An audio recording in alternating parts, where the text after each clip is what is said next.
This dude's about to beat the brakes off Canelo and be the greatest boxer of all time. Best in the business.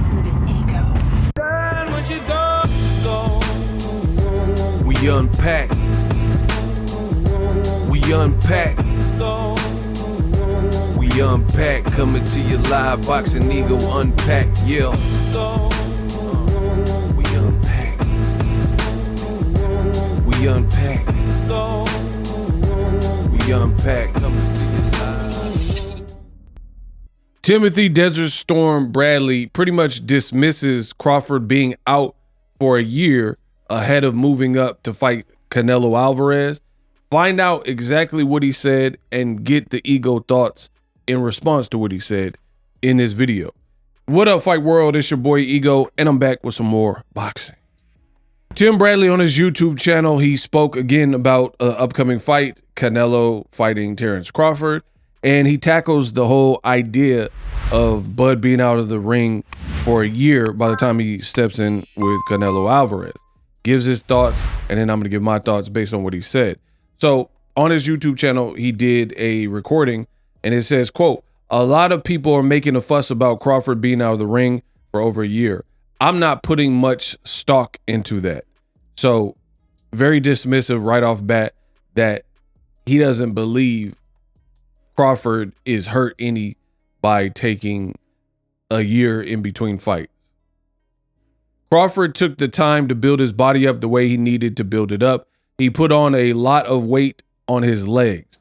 That's going to help with stability. That's going to help with punching power. It's going to help with his ability to take shots too. He goes on to say, Crawford has the ability to catch Canelo coming in and hurt him. Crawford is the better athlete. He could do a lot more besides boxing. I don't know that Canelo can do that. End quote. Now, the last part, I don't even know what that means. He could do a lot more other than boxing. What does that mean? Like, are you talking about basketball? He could play basketball, darts, like, because none of that, those are other sports. So hopefully that's not what he's referring to. But you're saying he can do more other than boxing, like, and you don't think Canelo can do that.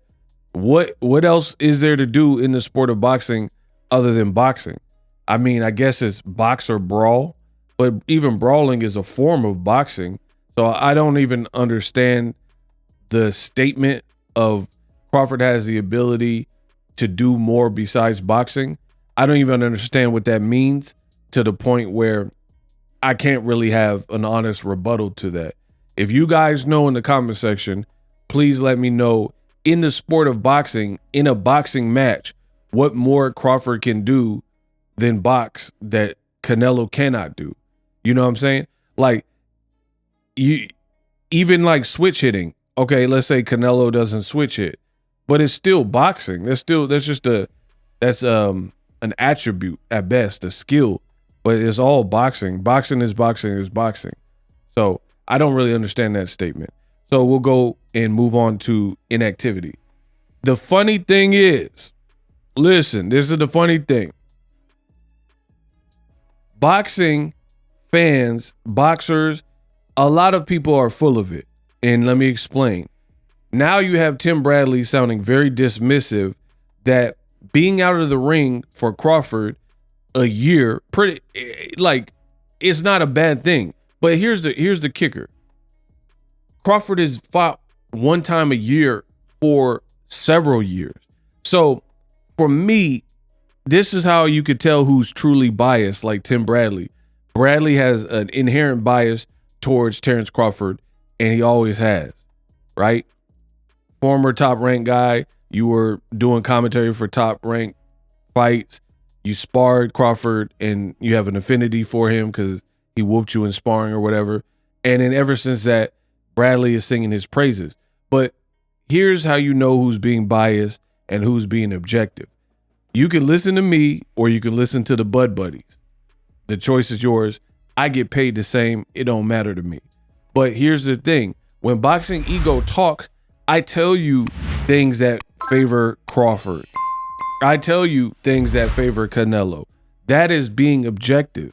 where you can speak to both sides, or if there's an argument to be made, you don't have a problem with speaking on it. When I listen to Bradley, his commentary on Crawford, it sounds completely slanted, right? He's like, Canelo was brute strong, but I don't think he's a better athlete. I think that's where the advantage is for Crawford. He's coming from the lower weight classes, so he's going to have speed and some pop in his shots as well. Again, how do you know that? If a man is bulking up, moving, how do you know his speed is retained? How do you know he has power and pop in his shots? That's completely subjective, right? So how can you have a boxing breakdown that is based more on subjectivity than what you've actually seen, right? Like, you better off just saying, I like Crawford, I'm rooting for him, and at the end of the day, I think he can get it done. Because then that's whatever, you're just rooting for somebody. But when you're trying to break it down like Bradley, and you're saying he's gonna have speed and pop, how, my honest question, this is not being pro Canelo or anti Crawford or pro Crawford, it's a real question. How do you know that somebody's gonna have pop in their shots in a division they've never fought in, right? You could surmise, you could deduce, you can guess, but you don't really know that. Because to me, when I looked at the Madrimov fight, Crawford's power looked a lot more manageable. In fact, when Madrimov fought Virgil Ortiz, he seemed more affected by Virgil's power because of his style and how he's throwing his shots or whatever, and his power, than he was with Crawford. That's my personal opinion. So that's what I was saying earlier, and people are like, oh man, you're pro Canelo. I don't care what y'all say. Y'all can talk bad about me, talk good about me. The work gets done regardless. I literally could care less. I don't even read comments half the time anyway. So the reality is there's no Bud Buddy that is truly breaking down this fight, in my opinion, and making it make a whole bunch of sense. Like breaking it down intelligently. Like people are just like, oh, Crawford's going to whoop him. You'll see. Crawford's going to da-da-da-da. You'll see. Crawford's power will be this. It's like, how do we know that? I'm really being, we're playing devil's advocate. It's a fight, right? How do the Bud Buddies know any of this stuff, right? Other than faith, blind faith, because we haven't seen Crawford at this division. Furthermore, you got Bradley, who's basically downplaying inactivity.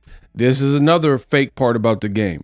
When it's PBC fighters, a lot of these guys that love Crawford have been anti-PBC, right? Bud Buddies. They hated Errol. They were like laughing when Errol lost. They're like, aha, still talking about Errol to this day, losing to Crawford. That type of attitude, right? It's either like this side or that side, Bloods and Crips. That's how they act. So the same people, when it comes to Al Heyman fighters, PBC, they are always talking about, oh, the Charlos have been inactive. Oh my gosh, Gervonta Davis, he's been inactive. He hasn't fought. People literally will count the exact amount of days since Jermall Charlo fought last in the ring in between his fights. They'll be like, Jermall Charlo hasn't fought in 862 days. Jermall Charlo hasn't had a fight in 567 days. This is what they're doing. Counting the days, looking at the date they last fought and doing a mathematical equation to see how many days exact it's been since they fought. Now, all of a sudden, the same people who criticize the Errol Spence and the Charlos and the Tank Davises at different points for being inactive, now you have Bud Buddies and Tim Bradley saying inactivity won't hurt, it don't matter, Crawford did everything right. But then people doubt Errol Spence making a comeback. They're doubting Jermell Charlo making a comeback. What makes Crawford at 37-38 so special where only he can come back and be the same fighter that he's been, but all these PBC fighters, you think that like, oh, Errol needs to retire, Jermell's never going to be the same. That's what I said. The game is fake, bro. The game is fake because if you really had an issue, like me, I keep it even Steven.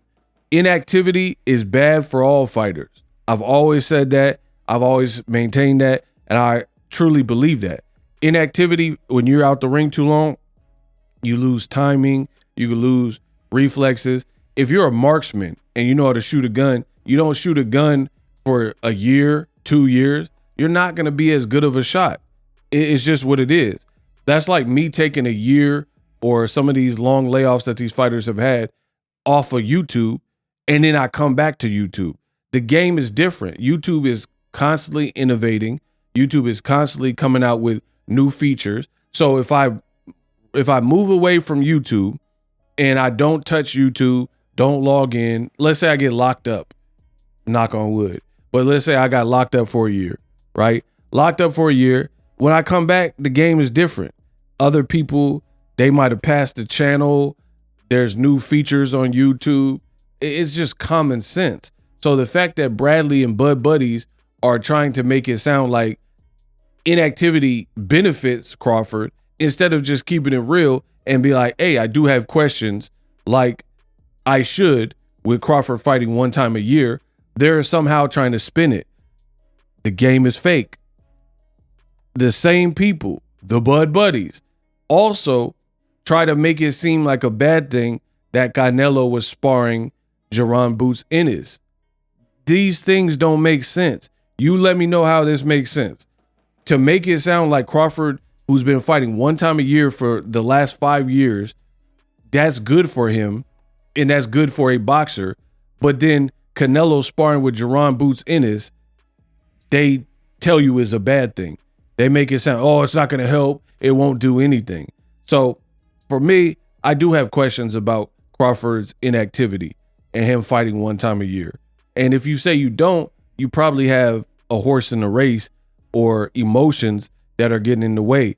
Because even Floyd Mayweather, who Bradley brought up in this video, he's like, man, Floyd Mayweather, he came back after a long layoff, but you're not telling the whole story. When he came back after a long layoff, he missed weight versus Juan Manuel Marquez. I firmly believe if Floyd had been active in that time, then he probably wouldn't have missed weight, but he ended up missing weight.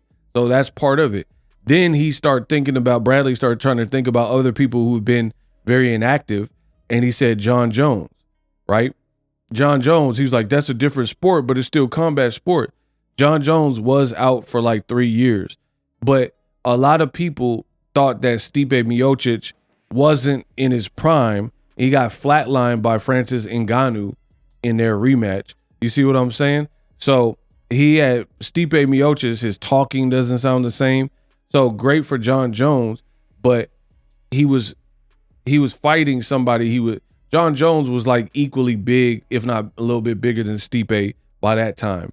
You know what I mean? And John Jones is also considered the greatest fighter of all time in the UFC. So we'll see. We'll see what Crawford has and if Crawford can pull it off despite the disadvantages. The point I'm making in this video is disadvantages need to stay disadvantages. If someone is inactive, if someone's coming off bad performances, etc., if somebody has a bad chin, these are all disadvantages in this type of matchup.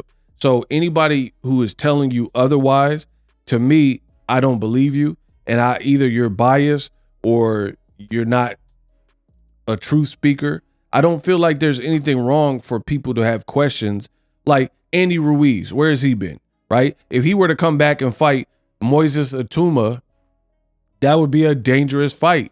It's not that Andy Ruiz is not a good fighter, but you're coming off an injury and you're coming off of inactivity, right? And you're switching trainers.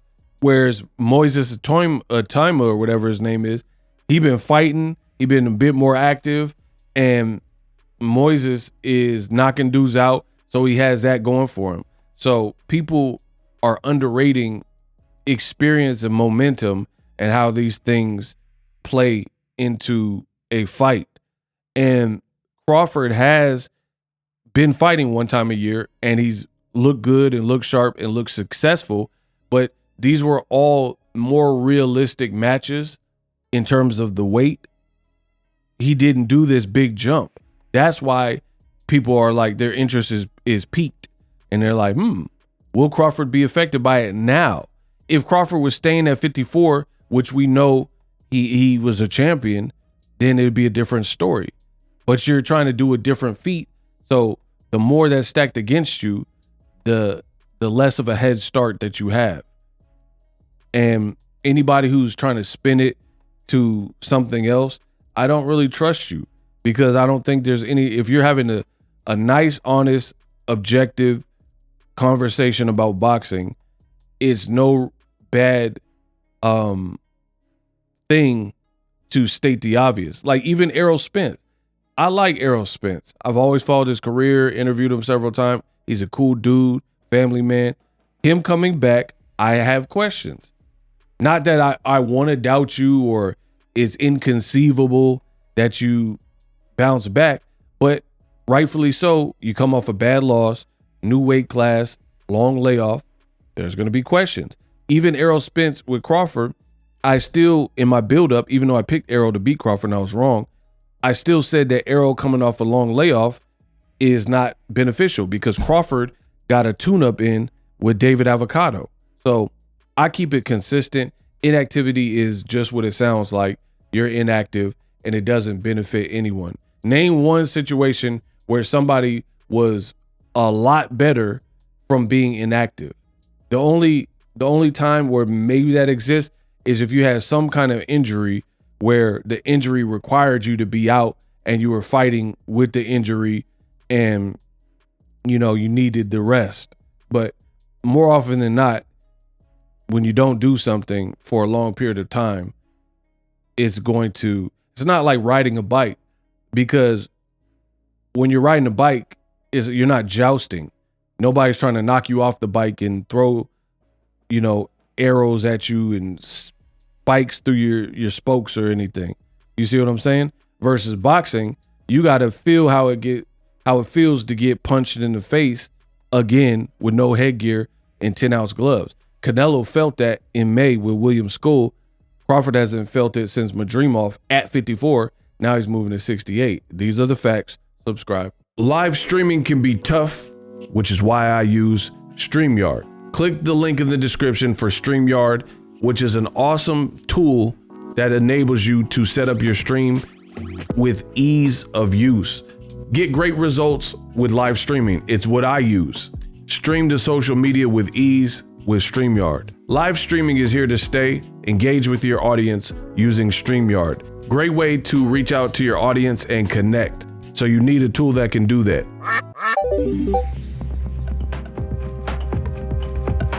If you're new to YouTube and you're struggling to get views, one tool I can provide to you is TubeBuddy. I've been on YouTube over 10 years.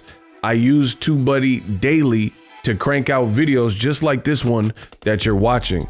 Learn how the pros do it with TubeBuddy. YouTube receives a lot of traffic, which also means a lot of creators, a lot of people putting out content. So you need to learn the ropes so you know how to separate yourself, especially if you're new. But even if you're a pro, use TubeBuddy. The link is in the description. Get more views, more subscribers, and a higher click-through rate, so ultimately you can realize all of your online goals. Use my affiliate link in the description and grow your channel fast.